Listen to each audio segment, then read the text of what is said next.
안녕하세요. 저는 결혼한 지 1년 만에 이혼하게 된 30대 여자입니다. 신중하게 결정한 결혼이었던 만큼 같이 이 남자랑 죽을 때까지 함께이고 싶었는데 시아버지와 싸우고 결국 이혼했어요. 저는 지방에서 구급 공무원으로 일하고 있습니다. 대학교를 졸업하자마자 독하게 마음먹고 1년 공부해서 되었어요. 그리고 직장 생활을 시작한 이후 지인의 소개로 남편을 만나게 됐어요. 남편은 배를 타는 뱃사람입니다. 항해사라는 직업은 들어만 봤지 잘 알지는 못해서 이렇게 오래 떨어져 있어야 한다는 건 서로에게 어느 정도 호감이 생기고 알았어요. 2년의 연애를 했지만 남편이 보통 8개월에 한 번 들어왔기 때문에 같이 보낸 시간이 많지는 않았고요. 그럼에도 불구하고 남편은 제가 보여준 인내심과 믿음에 반했다며 자기와 결혼해달라고 하더라고요. 경제적으로도 심리적으로도 절대 어렵게 하지 않을 거라면서요. 친정 부모님은 그래도 부부가 붙어 살아야 되는데 그렇게 오래 떨어져 있으면 서로 안 좋다고 달가워하지 않으시더라고요. 하지만 남편이 선상에서도 저희 부모님께 자주 영상통화도 드리고 카톡도 하면서 다가가려고 노력을 했고요. 그런 남편의 성의와 정성에 감동하신 저희 친정 부모님께서 결혼을 허락해 주셨어요. 하지만 시댁 식구들은 좀 다르더라고요. 시댁 식구들은 저를 탐탁치 않아 하시더라고요. 나중에 알게 된 일이지만 당시 남편이 벌어서 가족들에게 경제적으로 도움을 많이 줬던 것 같더라고요. 그런데 남편이 결혼을 하면 아내인 저에게 경제권을 넘길 거라고 하니 제가 자기들 돈을 훔쳐가는 기분이었나 봐요. 게다가 남편에게는 결혼하지 못한 손위신우가 있었는데 동생이 먼저 결혼하는 것에 굉장히 불편해했대요. 이런저런 이유로 제가 잘못한 건 하나도 없음에도 불구하고 예비 시댁에서 엄청나게 미움을 받고 있었습니다. 하지만 그런 상황에도 불구하고 남편은 저와 결혼하겠다는 의지를 굽히지 않았고 자식 이기는 부모 없듯 결국 저희는 부부의 연을 맺게 되었습니다. 어렵게 이룬 결혼인 만큼 끝까지 보란듯이 지켜내고 싶었는데 이렇게 되어서 지금도 마음이 좋지만은 않습니다. 늘 배를 타고 해외를 도는 남편을 위해 신혼여행은 해외로 가지 않고 제주도로 떠났습니다.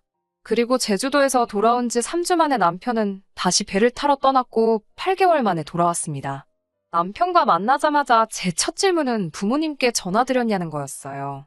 그도 그럴 것이 저희 시부모님은 제가 이틀에 한 번씩 안부 전화를 드려도 언제 전화하는지 벼르고 있었다거나 부하가 났다거나 전화기를 놓고 기도하고 있었다는 식으로 비꼬시는 게 특기시거든요. 사실 남편이랑 같이 있어도 시댁에 전화드리기가 며느리 입장에서는 쉬운 일이 아닌데 남편과 결혼한 지 한 달도 안 돼서 떨어져 있다 보니 전화를 자주 드리기가 참 어렵더라고요. 처음에는 그래서 일주일에 한 번 정도 드렸는데 그걸로 시모에게 엄청 야단을 맞았어요. 그 이후로는 그래도 2, 3일에 한 번은 드리려고 늘 노력하고 있고요. 그래도 한 번도 좋은 소리를 들어본 적이 없네요. 아무튼 얼마 전 사건이 있었어요. 비 내리던 토요일 오전 시부모님이 저희 사는 지역에 있는 한의원에서 진료를 받고 가셨어요. 남편이 직접 모시고 오고 데려다 드리고 점심도 같이 했대요. 그런데 며느리인 제가 전화 한 통을 안 했다고 시모가 화가 많이 나셨던가 봐요. 저는 그때 미국에서 사는 친구가 오랜만에 귀국을 한 기념으로 둘이 1박 여행을 간 상황이었어요. 남편도 잘 아는 친구고 남편도 흔쾌히 다녀오라고 했습니다. 한의원에 오시는 건 미리 예정되어 있던 일이 아니라 저는 전혀 모르는 상황이었어요. 그리고 남편은 모처럼 친구와 놀러 간 저에게 전화 좀 하라고 하기가 그랬는지 자기 선에서 대충 수습을 했나 보더군요. 아무튼 시모가 신우에게 서운하다는 이야기를 했고 신우가 주말인데 부모님한테 하루 주무시고 가라고도 안 하고 그냥 보냈다고 따지려고 남편한테 전화를 했나 봐요. 그런데 남편이 전화를 안 받으니까 저에게 전화를 했던 거죠. 제가 안녕하세요, 형님. 이라고 전화를 받자마자 안녕 같은 소리 하네. 난 안녕하지 못하고 네 남편 전화 안 받는데 너님은 대체 어디세요? 라고 빈정대더라고요. 제가 당황해서 네, 저 지금 바뀐데 라고 말을 하자 바뀐 데는 반말이고요. 말 끊어먹지 말고 똑바로 하세요라며 저를 다그치더라고요. 그래서 저도 도대체 갑자기 왜 그러시는데요? 라고 물었죠. 그러자 내가 너님 남편하고 통화를 해야 하는데 전화를 안 받으니까 그런데요. 그러면서 언제 집에 들어가서 확인할 수 있냐고 따지듯 묻더라고요. 그래서 저는 일이 있어서 내일이나 돼야 들어간다고 말했죠. 그러자 너님 남편은 너님 산책 갔다던데 또 다른 소리를 하네. 아주 웃기는 애들이야. 라며 전화를 딱 끊더라고요. 그러고 나서는 바로 1분도 지나지 않아 시아버지한테 전화가 왔습니다. 이미 좋은 소리 못 들을 걸 알았기에 내라고 조용히 대답하자. 아이고, 내가 네 시누에게 앞뒤 사정을 다 전달받았다며 내가 가슴이 콱 막힌다고 그러더군요. 그러면서 나는 네 부모가 도대체 너를 어떻게 가르쳤는지, 뭐 하는 사람들인지 참말로 궁금하다고 하더라고요. 거짓말하는 건 네 아버지를 닮았냐, 아님 어머니를 닮은 거냐, 그러시면서요. 부모님 이야기를 그렇게 하시니 저도 참을 수가 없어서 조근조근하게 아버님, 제가 잘못했습니다만 그래도 부모님 얘기는 안 하셨으면 좋겠습니다라고 했어요. 그러자마자 시아버지는 바로 저를 제 이름 대신 입에 담기도 힘든 욕으로 바꿔 부르시며 소리를 지르셨어요. 어디서 그렇게 말대답을 따박따박 하냐며, 그것도 네 부모한테 배워먹었냐고 그래요. 그러면서 너는 오랜만에 온 남편을 놔두고 여행을 가냐며 남편이 가라고 네 등을 떠밀어도 안 간다고 버텼어야 된대요.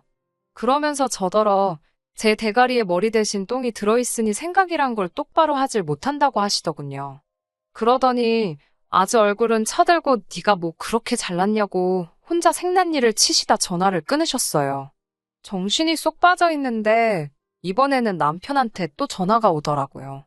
시아버지가 원래 욱하는 성질 있는 거 너도 알지 않냐면서 자기가 수습한다고 잘하겠다고 하더라고요.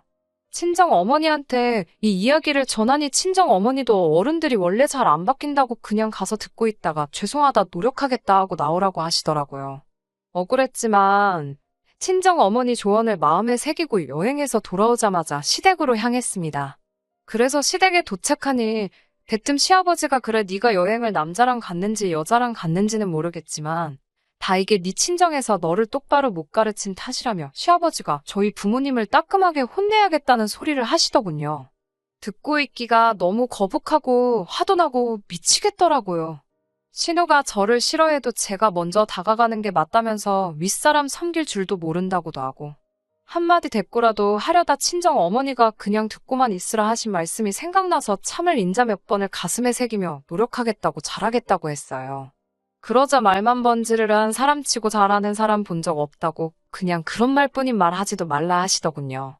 그래도 그나마 남편이 저 대신해서 그게 아니고 라며 해명이라도 할라 하니 시어머니는 어디서 빨래방망이 같은 걸 들고 와서는 남편을 패려고 하더라고요.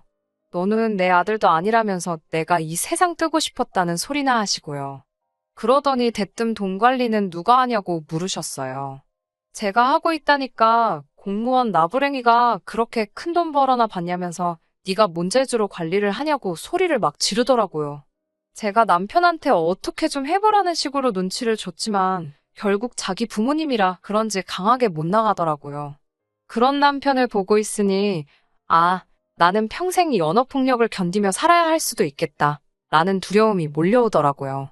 남편마저 저를 지켜줄 수 없다고 생각하니 더는 버틸 수가 없었고 그래서 자리를 박차고 일어났습니다. 그러자 저 싸가지 없는 게 어른 말 안 끝난 거 안 보이냐고 고함을 치시더군요. 제가 도대체 무슨 자격으로 저희 부모님을 욕하고 저를 비난하시냐고 저희 아직 혼인신고도 안 했고 하니 그냥 이 잘난 아들 돌려드리겠다고 데려가시라고 했어요. 엄밀히 말하면 우리 모두 아직 남남이니까 저한테 함부로 하지 마시라고요. 그리고 시아버지께 아버님부터 따님 교육 똑바로 시키라고 삿대질을 해대며 저도 악을 썼습니다. 나이값도 못하고 저렇게 이기적이니까 저 나이 먹도록 시집도 못 가고 사람 구실도 못한다고요. 그래도 저는 손윗사람이기에 인격적으로 대해드리고 존중해드리려고 노력했다고요. 그러자 어디 어른한테 삿대질이나 하냐며 한 대 칠 기세로 손을 올리더군요. 그래서 저도 시아버지 눈을 똑바로 쳐다보면서 저도 아버님 한 대 칠 수 있지만 참는 거라고 적당히 하시라고 했어요. 그러자 한 대 쳐라 하면서 아이고를 연발하시더군요. 그러면서 제가 한 번만 더 우리 부모님 욕하면 나도 당신들 가만 안 둘 거라고 당신 자식들이나 잘 키우라고 한마디 더 했습니다.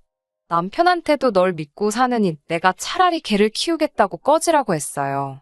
그리고는 신혼집으로 돌아와 비밀번호도 바꿔버렸습니다. 어차피 신혼집도 못 구한 상태라 저희 친정 어머니가 월세 주시던 빌라에서 일단 살고 있었거든요.